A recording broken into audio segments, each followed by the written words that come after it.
Well, VBA is a good topic for me. I've been working with VBA for, I don't know, about 20 years, I guess. So I've probably written 250,000 lines of code or something. I'm still learning.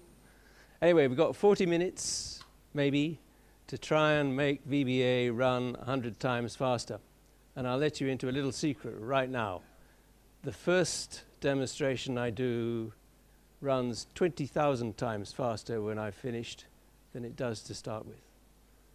I'm going to show you how to do that. Okay. So VBA, it's great, it's wonderful. It's probably, I think it's probably Excel's most powerful feature after Power Query, of course.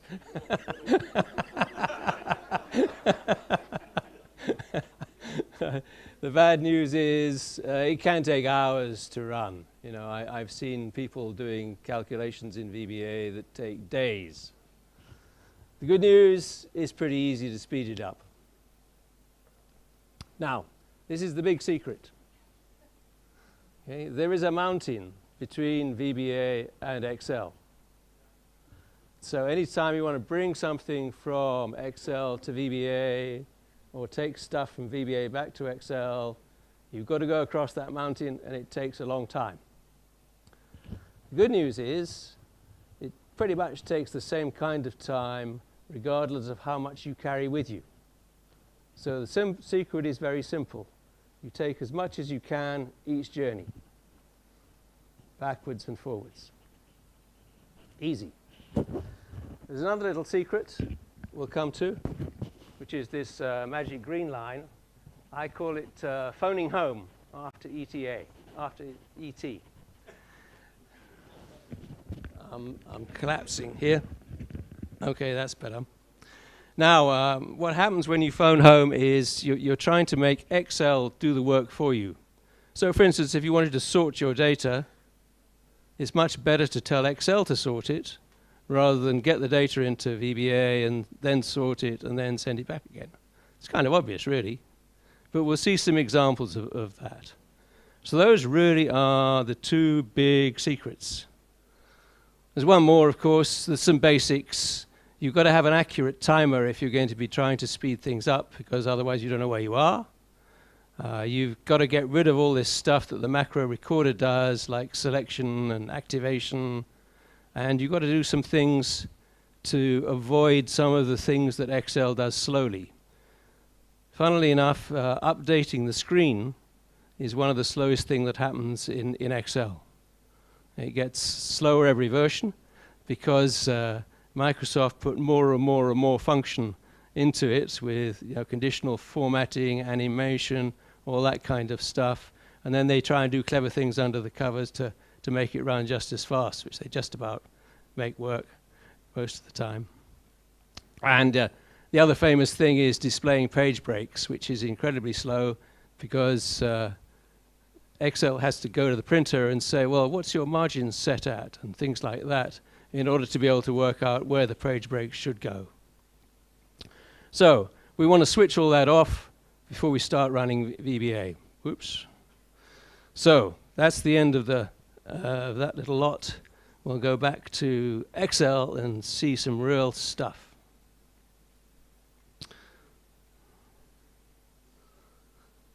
Now, hope you can see that. I'm using Excel 2016. I was going to use 2013, but these guys told me that I had to use 2016. I'm on Insider Fast, so if it crashes, it's all his fault. Obviously. Okay, we've got some data here. And so this is some data about cities and destinations. They've got some price, some volumes for each lane, and a total value. Here we've got some, it's a simple sum-if formula to work out the total value for each city. And we've got to do a price change. And we quite often got to do price changes, so we want to do it with VBA so that we don't have to do it by hand every time. We'll write this VBA stuff, and then, hey, we can push a button, and it'll run every time. So over here's the changes.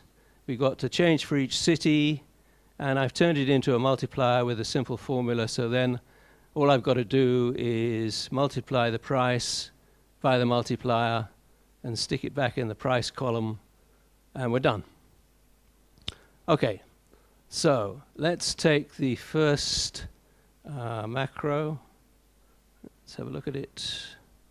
Oh, first, I guess I want to show you, this is the high-resolution timer code. It's just using the Windows API calls. I don't bother to sort of try and memorize it, but this is what I recommend to use for timing things. It's got a very high resolution, about 1/1000th of a second, and it's pretty fast to run, unlike VBA time, which is slow and inaccurate. So the first macro is sort of pretty much macro recorder sort of style. So if you started with a macro recorder and built some code by selecting stuff and so on, and then tried to turn it into a macro, it would kind of look like this. So we start by selecting range D2, which was the first in the left-hand column. That's the cities we want to, that's the two city in the lanes. And then we go selection, then down. So that's like, pressing Control down arrow to select the whole range. And then we loop on each city in that selection. We select the city we're going to work with. We say, does it equal the city in the change that we want to change? If so, the next column to the city is the price. So we select that. Then we do the multiplication, incremental counter just to make sure we know what we're doing. And then that's the end. So if we run this, we'll go back to Excel, and we will go to developer, macros, run that.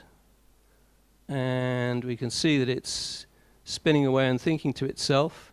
Usually the screen's flashing away like mad, but for some reason it's not right now.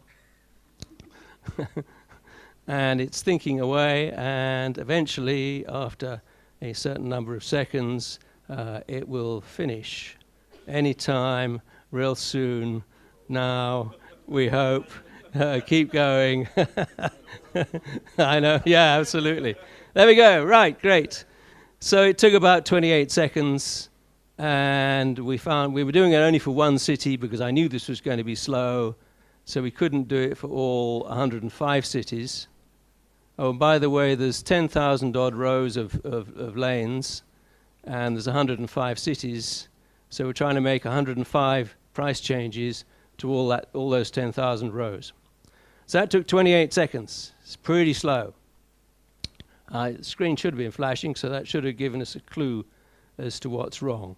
So the first thing we want to do is to switch off all those nasty things that should be happening. So we've got a little switch off routine here. So this just simply turns off, if you're in automatic calculation, which this is, it turns it into manual, it switches off events, it turns off screen updating, loops through all the worksheets and turns off display page breaks. And if you call it with false as switch off, then it does the reverse. It turns it back into automatic or rather it turns it back into what it was originally, switches on events and switches on screen updating. So we can make a very simple change to our macro. We'll just run switch off at the start and switch off and switch things back on again at the end. We'll run that. It's called switch off. And yay! 1 second. So I've gone from 28 seconds to 1 second just by switching off all those screen updating, calculation, stuff like that. So that's really easy to do, right? Okay, but it's not good enough, of course. We've got a long way to go. So let's go back to the VBA. We've still got all those selects in there. So what happens if we get rid of the select? We'll still do the switch off, And this time we're going to try and do all the changes. So we've got two loops. We've got one loop on the changes, and inside that we've got a loop on the cities. So this is going to do, 10,000 odd changes. So let's go back to the macros. We'll run this one. It's called noSelect. Run. Dum, da, dum, da, dum. It's going to take a bit longer because this is doing all 105 cities, and it's taken 4.4 seconds. But you look, it's done a lot more work. It's done 10,300 changes and 105 cities. So you can see again that getting rid of those selects kind of stuff that the macro recorder tends to put in your code, you don't need them, and it makes things a lot faster. But of course, we're not happy with 4.4 seconds. We want to go a lot faster than that. We've got to reach our goal of 20,000 factor. So what are we going to do next? Well, let's go back to the VBA. This is quite neat code in a way. I mean, it's easy to understand. It's nice. And for maybe for some work, it'll run fast enough. I mean, for this particular job, we don't really care. 4 seconds, yeah, that's fast enough, right? But if we'd got 1 million rows, it wouldn't be. So we'd have to do something about it. So the next thing is to think about this mountaineering problem, because in all the examples so far, we've been doing things one by one across the mountain. And that's slow. So this time, we're going to grab everything as much as we can and take it across the mountain from Excel to VBA. And when we've finished, we're going to put it back again. So how do we do that? Well, we use variant arrays. So we've got to define some variables, var city data and var change.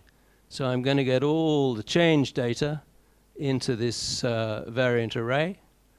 And then I'm going to get all the city data into that variant array. Then I'm going to loop on the cities and on the changes and use the data in the arrays. Now, if you've never used this kind of stuff, it's all a bit kind of strange. So I'm going to see if I can show you the locals window with any luck. Yes. And what we're going to do is put a breakpoint on that line by pressing F9. And then we're going to start the macro running. And we can see that we've got var city data down here is empty, and var change is empty. If I go one step further, I've now got all the change data in there, and we can see that it's now got 105 rows, which is the number of cities, and I've got the 3 columns. And if I take it one step further, I've now got the city data as well as the change data. So the city data is 10,300 rows, and I've got the 2 columns, which is the name of the city and price. And this is, if you remember, the name of the city I want to change, the percentage change, and the multiplier. So then I can loop through this stuff step by step, and eventually I'll put a breakpoint here on this line. So then the first time I hit a match, I can do the multiplication. Okay, so now I'm going to stop that, get rid of all the breakpoints by pressing F9 again. Pressing F9 again, and go back to macros, and we'll run this one, which is called variant arrays. So remember, 4 seconds was the time to beat on the last one. Any predictions? Point, okay. Another factor of 10. Right. We haven't finished yet.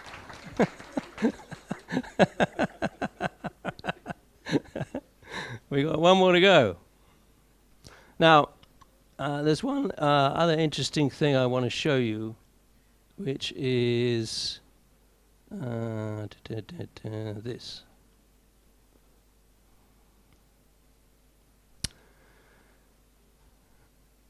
So this is a little graph of moving stuff across the mountain, reading and writing.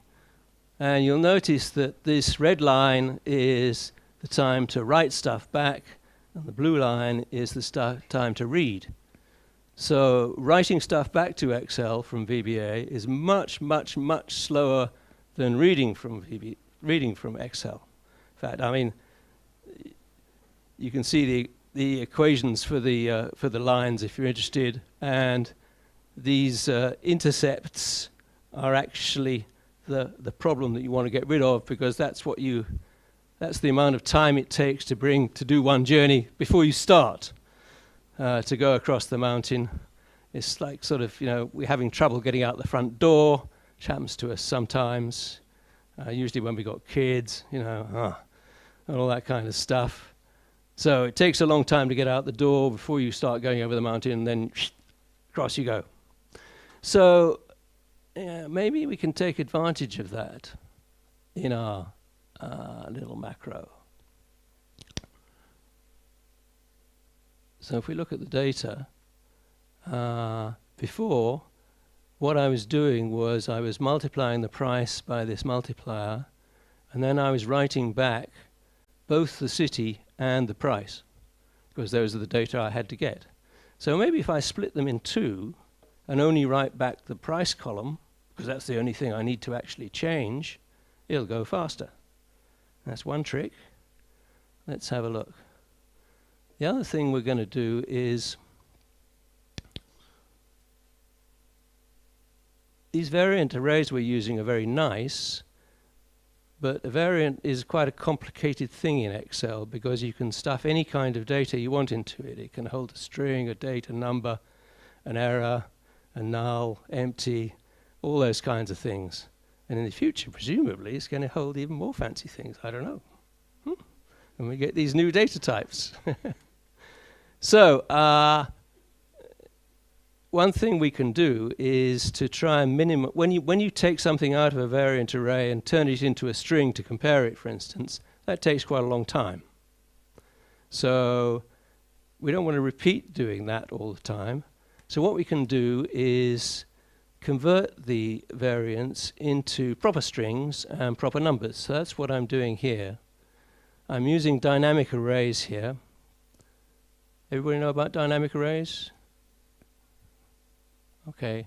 So we define this anyway. We define the cities up here. We define the arrays up here with sort of empty brackets, and then we redimension them to the dimensions we want. So I'm just using the lower bound of the variant array and the upper bound of the variant array to redimension them.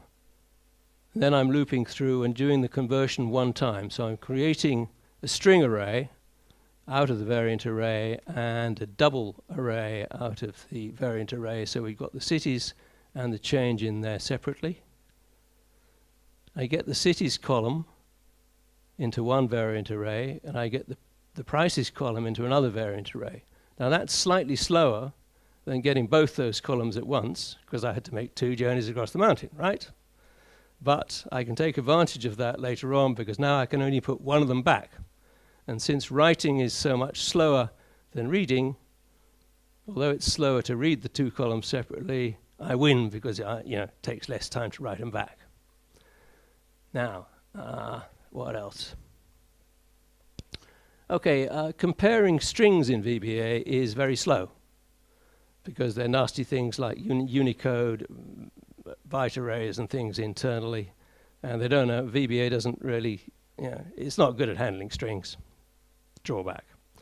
So a trick you can use to speed things up is you start by saying these 2 things I want to compare, which is the toCity on the left and the change city on the right. Are they the same length? And that's very fast, because actually internally it stores the length right at the start of the string. So I can do that very fast. There's no point in comparing the strings if they're not the same length, right? So I do the fast bit first, and then if it matches, I do the slow bit, which is actually matching the strings. And then I change the price in the array, and here I'm using the oh yeah, of course I'm comparing things against the string array rather than against the variant array.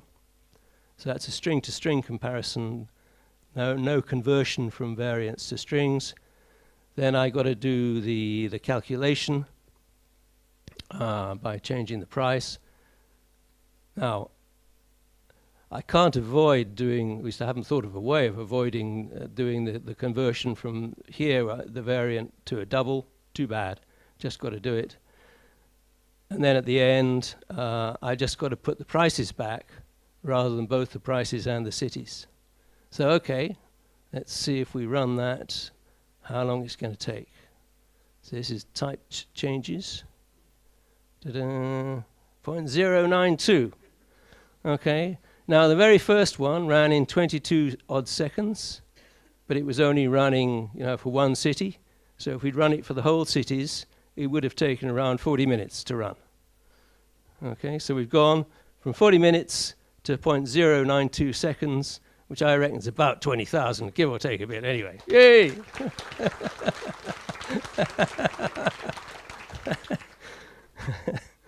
Okay. I hope you're impressed. You sound impressed. That's good. So that was one example. Now let's go to another one, which is a different. How am I doing on time?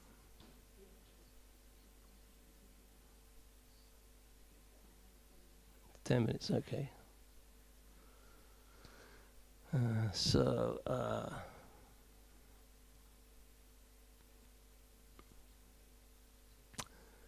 Now what we're going to do is we're going to build a user-defined function in Excel as opposed to a sort of macro kind of thing.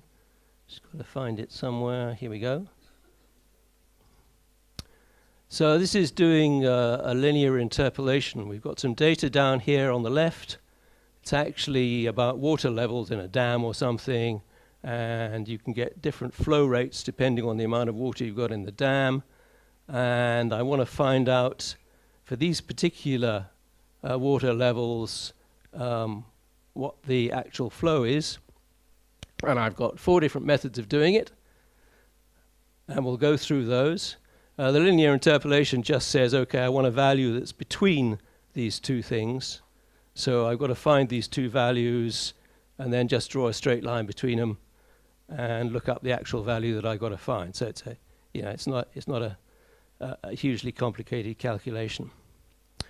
So if we look at we'll just do some timings to start with. So if I select those and use this fancy product called FastExcel, which is wonderful, by the way, it will tell me how long it takes to calculate these individual cells. So this is a useful kind of technique. You can do this in VBA anyway, it's easy to do these things. So that's taking around 400 milliseconds that time. That's a bit slow. Expected it to be faster than that. Okay, my machine's running slow today. This happens. I mean, there is no repeatability about these things. Probably my machine's running a bit hot, and on a Surface Pro that slows it down. It's probably running something in the background which slows it down. So, hey, tomorrow it'll be faster, I promise. Let's look at the actual code. F11. Oh, come here. Yeah. So this is the first version we just did the timing on. And this is using the same kind of technique we used in the last example, which seems like a good idea. We'll get stuff into a variant array.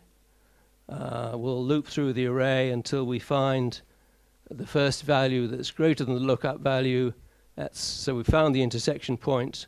We'll get the two rows that we want. Well, we'll just do the calculation directly on that row and the previous row, and we'll return the answer to the variable.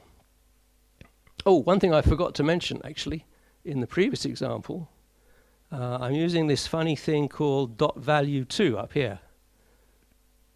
Okay, does anybody know what .value2 is? It's fast, okay. There are 3 methods that you can call on a range to get data from Excel. .text, which gets you the formatted value of the cell, but it's slow as boots because it's got to format the value. And anyway, half the time you don't want the formatted value, you want the real value underneath it. Then there's dot value, which is the default, so that's what we were using most of the time. And that has a couple of drawbacks. It's a bit slow, and if your data is formatted as currency or as date, it will tend to do nasty things to it. As currency, it truncates everything after the 4th decimal place, so you just lose precision. If you're carrying in a date, it's fairly safe until you start trying to use it with worksheet functions, in which case Excel will just say, I can't handle that, it's too difficult. So the real answer is use dot value 2. It's faster than using dot value, and it doesn't do these nasty things with currency and dates. Okay? I don't use text. Total disaster. Okay. So there we go. So that looks pretty good. You know, why not? Let's have a look at that. The thing is, when you think about it, this is looking very much like a lookup. You know? I mean, it sort of feels like a lookup. So why don't we use a lookup? So this is the next version of the function. So we're using worksheet function match. So we're getting the variant array the same old way. And then we feed it back to worksheet to match. And that tells us which row we found the result on. Because the data is sorted, we can use approximate match, so it's very fast. We get the 2 rows of data and we do the calculation. So if we go back to Excel, we can see that this one should run a lot faster. And it's still slow, but it's supposed to run in 24 milliseconds, not 94. Anyway, it's faster than the 400 that the first one took. Well, that's pretty good. But of course, it's not fast enough. Now, what's happening here is, if you think about it, we've got that variant, that data from Excel, we've put it into this variant array, gone over the mountain, and now we're passing it back to the worksheet function, so we're putting it back to Excel again. This is not sensible, guys. There's got to be a better way. We can phone home. So how we phone home is like this. What we do is we create a range object that points to the data we want. And a range object is quite a small thing, so you know it doesn't cost much to transfer backwards and forwards. And then we pass the range object back to Excel, to worksheet function match, instead of the variant array. So I'm not bringing really any data across the mountain into VBA and back again at all. I've just got this tiny little range pointer thing. So hey, that should be a lot faster. And guess what? 0.5 milliseconds. So we've gone from 226 to 0.5. That's pretty good. Now, in real life, I'd want to put some error handling in there. We can look at that quickly. So I'd want to handle a few corner cases of problems. I want to put some error handling in there if the function fails for any reason. Say, you know, somebody's put some alphabetic data in the middle of it, which can happen. It's not going to like that because it's going to try and treat it as a number. So if you're building worksheet functions, you can return errors using code like this. So what this is saying, if the lookup value I'm trying to find is outside the range, return a hash NA. And my generic error handling just simply says return hash value, which is the kind of standard, you know, something's gone wrong, but I don't know what it is, kind of thing. So that takes a bit more time and is very slightly slower than the previous one. But hey, we really made a lot of progress here. I mean, we could have written it as a for each loop, like we did originally, and that would have been excruciatingly slow.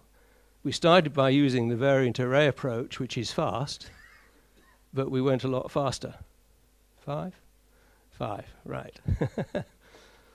Okay, so that was a phone home example where really we drilled through the mountain and told Excel to do its thing without having to bring stuff backwards and forwards.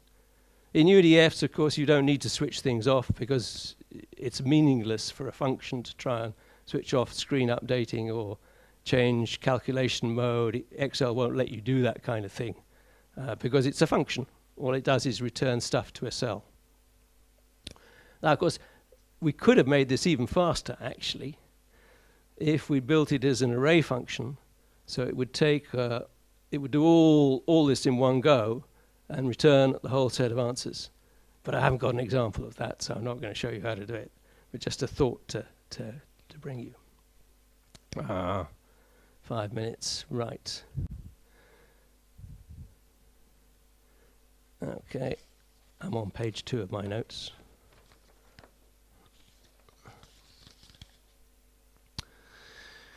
Quick look at this. One of the things you often wind up doing with VBA is you sort of want to search through the data, find some stuff, do some manipulations, put it back again. It was kind of like we were doing in the first example with the cities stuff, but there's lots of different ways of doing this kind of stuff. So this is a comparison of doing that kind of thing 3 ways. We could either use match, like we did in the worksheet function thing, which proved to be fast. We could use variant arrays. We know that's a good method of doing things. Or we could use find. And find's a sort of natural kind of thing because that's the kind of way you do things yourself, you know. You grab a lot of stuff, you know, press Control F and find things, okay? So you could do the same thing in VBA. So the question is that faster than the other techniques or not? Now, so what we're trying to do here is we're trying to produce a report where we're showing if a row in column B has got an X in it, and if the next row in column C has got a Y in it, then you want to add those 2 numbers up and put a row out in the report. So the report's going to look like this kind of thing, right? So we can see that it's picking certain of the IDs from this, but not all of them. So okay, so the VBA has got to loop through this, looking for X's, looking for Y's on the next row, and adding up the 2 numbers. So we'll go to VBE. Right. I'm not going to look at that. We'll look at this. So we could do this with for each. That would be the simple kind of way of doing it, the way we started. So we'd go for each cell in the range. If it's got an X in as the 6th character, then look at the next row, see if that's got a Y. Oh, by the way, and VBA if does not short circuit. If I put those 2 things on the same line, so if this and that, it would execute both of those bits, even if the first bit failed. So it's faster to split your ifs generally, like I've done here. So you've got one if embedded inside another one. Okay, so we could run that. Next method, get stuff into arrays. We're familiar with that. This one does a match. So we look down, we find a match, look at the next row, see if it's that. Then we reset the range that we're looking at, because we don't want to restart the match from the top again. So we've got to start the match from the point that we found the last one, and keep on going down. And then finally, we use find. Now, find actually turns out to be very slow, so I haven't run the example for the whole set of rows. It's quite surprising that find's so slow. I really don't know why it is, but it is. So does anybody care to guess which is the fastest? We know it's not find. So the alternatives are It could be match, or it could be variant array. Let's have a vote. Who wants to vote for variant array? Not many people. Do you want to vote for match? Oh, most of you are undecided, I can see. Right, well, we'll run the two cases. This is the match case. Oh, I've got to see the immediate window. Because what this is doing is it's printing out the time to the immediate window using debug.print. So I run that, and oops, no I don't, sorry, pressed the wrong button. So it's taking something like 800 odd milliseconds. And if we run the variant array case, 68 milliseconds. So I declare the variant array the winner. Yay! I think I'm about out of time. Yeah, okay. So let's just summarize with this.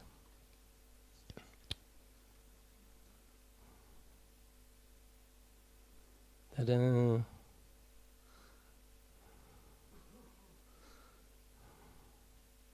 The mountain,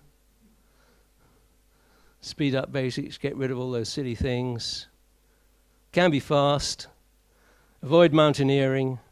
Variant arrays are a very good general technique. Most of the time they're the fastest method you can use for all sorts of things. You can do some fine tuning on speed by being careful with the way you're using the data types. And phoning home's great if you can. Exploit those Excel functions and methods. That can be really fast. But the important thing really is the final message. It's very hard to predict how long these things will take and which method's faster than another. So you've got to experiment and time the experiments and find out for yourself which is faster. And then you get a general sense of it and you can start applying it to other situations. That's all I have to say. Any questions? Stunned silence. Some of them I will take offline just for the break, but I have two that seem like a concern to myself. So how about, do we have any issues with loading large arrays into VBA? I mean, memory concerns. For example, what would it take to not really these days. I mean, most PCs have got a few gigabytes of RAM. Even a very, very large variant array won't take up that much memory. It doesn't tend to be a problem. Okay. And the second one is, how about printing in the console? How much time does it take? Is it also a concern or just screen updating? If you one common method of keeping the user aware of what's going on when you do have a long-running task is to use the status bar, because you can write messages to the status bar from time to time. And I remember the first time I did that, it started running very slowly, and I discovered that writing a message to the status bar is very slow, because you're doing screen updating, which is slow. So you tend to want to say, well, okay, I'm only going to write that to the screen one every 10,000 times or something like that. Debug.print, writing to the immediate window, I have no idea whether that's fast or slow. It takes time. I'm sure it does, yeah. Yeah. Okay, thank you. Any more? One here? Thank you for the presentation. In your demonstration, we used VBA. Is the situation similar when we access Excel functions from external application via Windows Automation? There's basically there are four different interfaces to Excel these days. There's the VBA, which is going through COM, which is actually pretty fast. If you use .NET, then you've got to go, there's an interop layer on top of COM, so it's always slower than VBA to read and write stuff by quite a lot. There's the XLL interface, which you can use from C or C++, which is extremely fast. I mean, that is the fastest interface to Excel that exists. It's a bit more complicated if you're using C++. It's not so nice, and the API is not as rich as it is with COM. There's a wonderful system called XLDNA, which I would recommend very strongly if you need to write fast UDFs but don't want to write them in C++, because that uses the C++ interface. And finally, there's JavaScript. At the moment, that's quite slow. If you've got a performance concern, it would be hard to recommend JavaScript. But it does have a lot of advantages, and they are working on extending it. But if you wanted to do, heavy-duty kind of stuff, it's not really my tool of choice, unless you've got something you need to have run on all the different platforms, in which case it's the only way to go, because it's the only solution that does that. Thank you. Any more? No? Great. Thank you.